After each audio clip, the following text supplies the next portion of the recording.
Hello and Assalamualaikum warahmatullahi wabarakatuh. We are from Group 16. Uh, we uh, we will present the therapeutic nutrition about case study 4.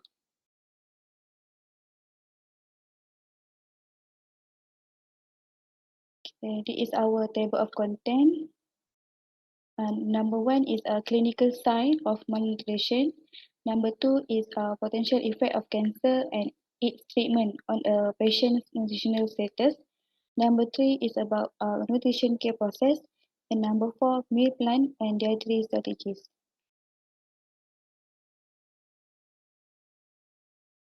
Okay, this is the case study. The patient is Jane, 55 years old, a mother of 4. And the others, we can see the physical sign, the complaint, uh, and the others issue. Okay, next. Okay, for the clinical sign of malnutrition, for the body system, we can see the mouth dry and mucous membrane. For the symptom and condition, dyspepsia, and then description of the condition. Dyspepsia is difficulty of inability to swallow and normally or to transfer liquid or solid food from the oval cavity to the stomach. Next is the consequence. The gene is loss of appetite, weight loss, and malnutrition. The sign of malnutrition is the macro and micronutrient deficiency. Uh, this is the possible causes is a colon cancer.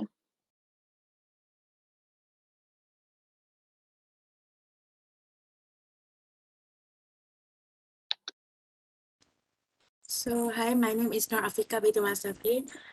Today, I will present about potential effect and treatment of cancer patients. For side effect of chemotherapy, it will be vomiting, loss of appetite, hair loss, anemia, memory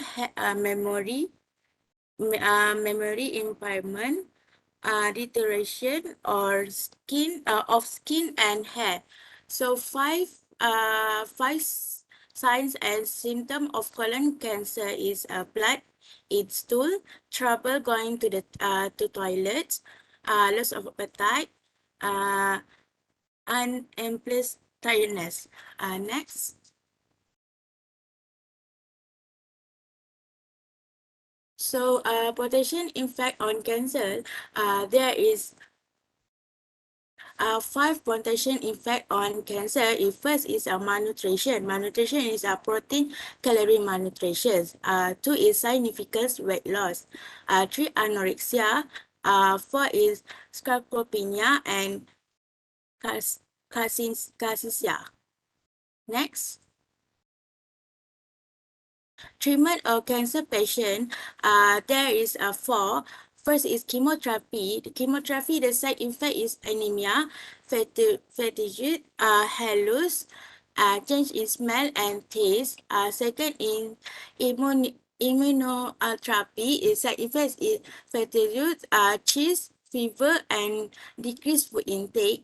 3 irradiation therapy, side effects is loss of appetite, skin change, and fatigue. Surgery is side effect. Side effect is fatigue, loss of appetite, and pain. Next.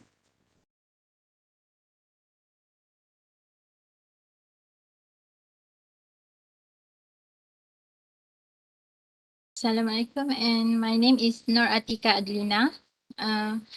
My part is about a nutrition care process for patient to prepare her for the surgery. Next. First, we use IDIM documentation style, which is the first one is for assessment. For assessment, we can look in terms of anthropometry, biochemical, clinical, and dietary. For first anthropometry, the patient age is 55 years old, and her initial weight is 56 kilogram, and her current weight is 51 kilogram, and her height is 158 cm.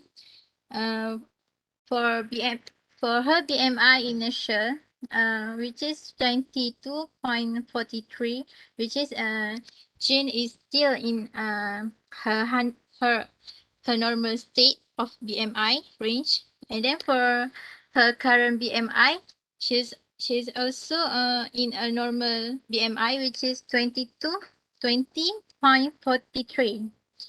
And then for her energy requirement is use the recalculation, which is Harris Benedict formulation for the woman which is above 55 years old, and then her energy requirement is 1090 1099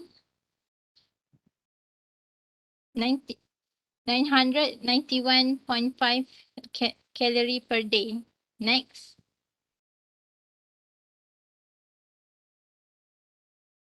For her biochemical, her hemoglobin is 11.6, which is she might have a mild anemia because her level is low, below the normal range, which is 12.1 to 15.1. And then her albumin status, which is 4.3, is in normal albumin reading. Next. In terms of clinical, she was diagnosed with stage 2 colon cancer, and her system, which is like she's having a weight loss along with loss of appetite and dysphagia, which is she have a difficulty to swallow the food. Which is the 3 months before she being diagnosed to the colon cancer stage 2. And then according to her diet history, she might consume high sugary intake during the taken of sugar, creamer, and the muffin. And then she might have she have a physical signs such as dry mucous membranes of the mouth have likely exacerbate her dysphagia, and she has been given birth to 4 children. Next.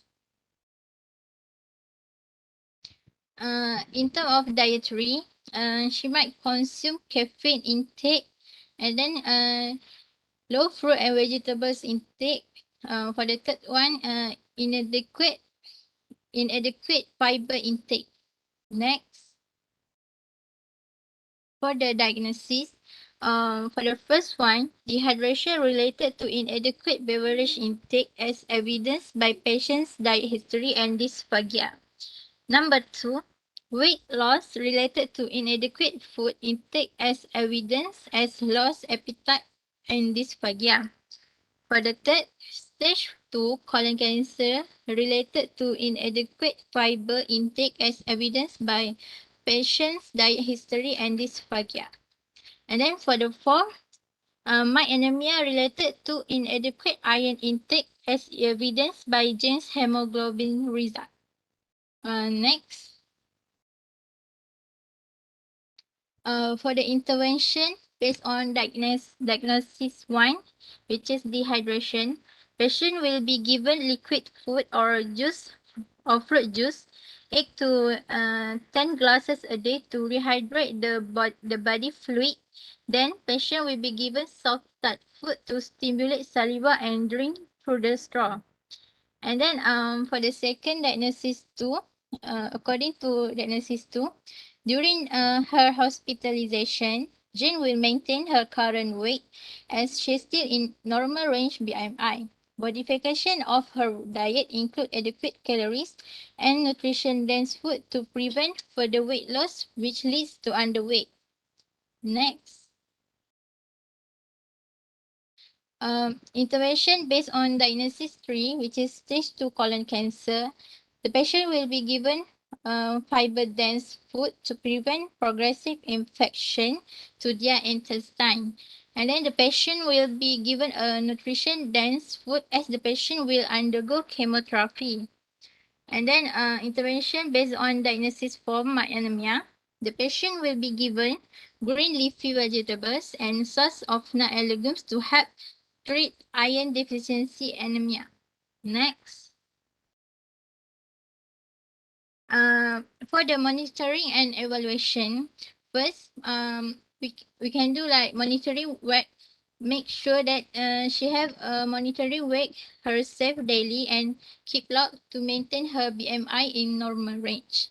And then second one, patient need to avoid red meat and processed meats like hot dog and others convenience foods. She need to choose lean protein like eggs, fish, and poultry instead. Because the protein from the lentils, nuts, and legumes is a good plant-based source of protein. And then third one, we need to take into account how well the patient is able to chew and swallow. And then to help out clean her colon before the surgery, the doctor might recommend her to have a liquid diet for 12 to 24 hours before the surgery. Uh, she can consume such as like if she want to eat fruit, she can make a fruit juice or broths and have a plain coffee. Okay.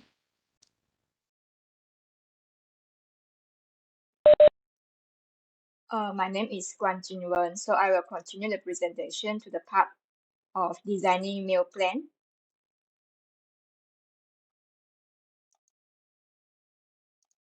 So to design a good meal plan for Jen, we need to first calculate the energy requirement, protein requirement, and carbohydrate requirement, and also fat requirement for Jen. So as my friend said before, for this case, we are using Harris-Benedict formula, which we place Jen weight, height, and age into the formula. After calculation, we figure out that the RE for Jen is 1,178.4 kilocalorie. And then we using RE multiply activity factors and injury factors to get the energy requirement for Jen, which we using 1.3 for activity factors and 1.3 for injury factors. After calculate, the energy requirement for Jen is 1,991.5 kilocalorie per day. After that, for protein requirement, because Jen will in hypercatabolism condition in the next 3 weeks, hence she should take protein in between 1.2 to 1.6 gram per kilogram. Because the cancer patient are recommended to take high protein energy diet, so we choose 1.6 gram per kilogram in this case. After multiply 1.6, which the Jen weight, we get 82 gram for the protein that Jen need to consume every day, which also same as 60% in energy requirement. For carbohydrate, we choose 55%, which also after calculate same as 247 gram or 195 kilocalorie. For fat, we choose 29% from total energy requirement, and the result for fat that need to take by Jen every day is 64 gram, or same as 578 kilocalorie. From this result, we are using to calculate the food exchange for Jen. After adjustment and also calculation, the food exchange for Jen in the meal table is 2 exchange for milk, 2 exchange for fruits, 7 exchange for cereals, 3 exchange for vegetable, 2 exchange for meat or poultry, 1 exchange for fish, and also 7 exchange for fat. From the meal plan we designed for Jen, there is a total 52.6% of carbohydrate, 60.7% of protein, and also 27.2% for fat. We decided to put one exchange of milk at Jen breakfast and also one exchange at super. For fruits, half exchange we put at breakfast time, one exchange at lunch time, and also half exchange at dinner time. For cereal, we put one exchange of breakfast, one and half exchange at morning tea, two exchange at lunch, one exchange at afternoon steak, one exchange at dinner time, and also half exchange at super. For vegetable, we decided to put two exchange of vegetable at lunchtime and also one exchange at dinner time. For meat or poultry, we put one exchange at Jen's lunchtime and also one exchange at her dinner time. For fish, we put at lunch for one exchange. The last for fat, one exchange we put at breakfast, one exchange at morning tea, two exchange at lunch, one exchange at afternoon snack, one and also two exchange for dinner. From this exchange, we designed a meal plan for Jen is like this because Jen is facing problem like difficult to consuming food or liquid, so the food item we choose for her is more easy Jen to consume. At breakfast time, we suggest Jen to take 1 glass of low-fat milk, 4 small grapes, 2 cups of plain rice porridge, and also 1 per egg of avocado. For morning tea, Jen should take 2 slices of wholemeal bread with 1 teaspoon of butter with half cup of steamed sweet potato.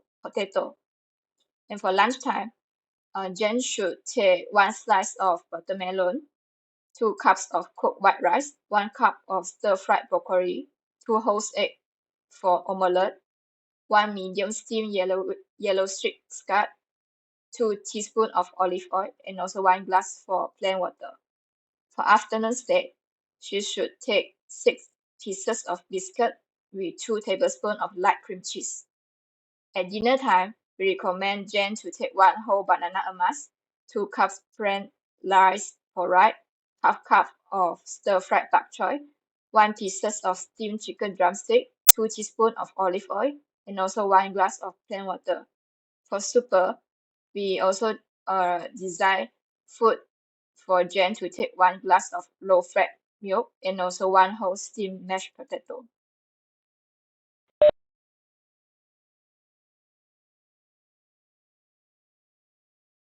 Okay, next, my name Nurul Nabila binti Cik Madu and I will continue for the dietary strategy in managing cancer side effects.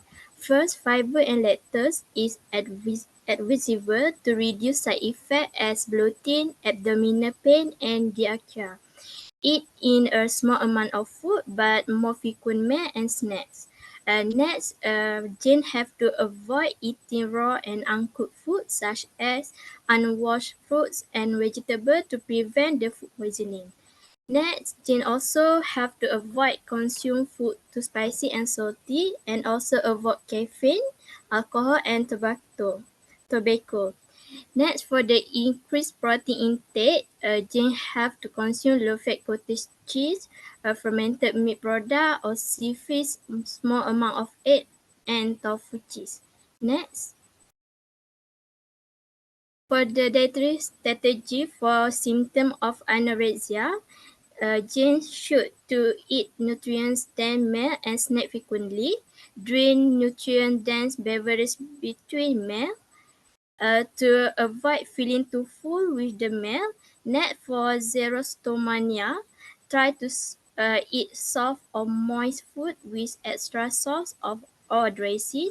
Next, you also can rinse the mouth frequently with baking soda solution, which is 1 tablespoon of baking soda and 1 quart of water. Next, for the taste changes, Jane can marinate the fish with spices to mask strange taste and also eat fresh or frozen food rather than canned. Next. For the symptom of dysphagia, Jane should follow instructions regarding diet consistency and swallowing techniques provided by speech pathologists, and also Jane can eat soft, moist, and pury food to avoid choking.